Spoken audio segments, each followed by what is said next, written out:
Ever pondered over the intricate workings of the Gaussian filter?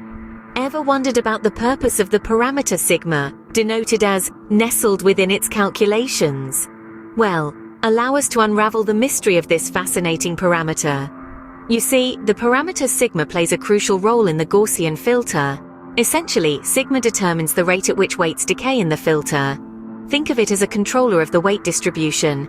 A smaller sigma value results in a steeper decay, meaning the weights drop off rapidly. On the flip side, a larger sigma value results in a slower decay, meaning the weights decrease gradually.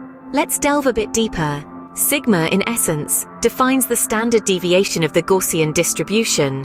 For a Gaussian filter, this standard deviation is directly related to the filter's size. A larger sigma will spread the filter over a larger area, resulting in a more significant blurring effect. Conversely, a smaller sigma will confine the filter to a smaller area, resulting in a less pronounced blurring effect. In summary, the parameter sigma in a Gaussian filter holds a significant role. It determines the rate of weight decay, controls the distribution of weights, and influences the extent of the blurring effect.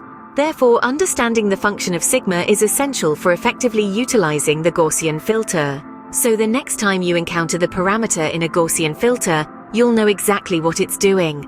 It's controlling the weight decay, shaping the distribution, and fine-tuning the blurring effect. Quite a multitasker, isn't it?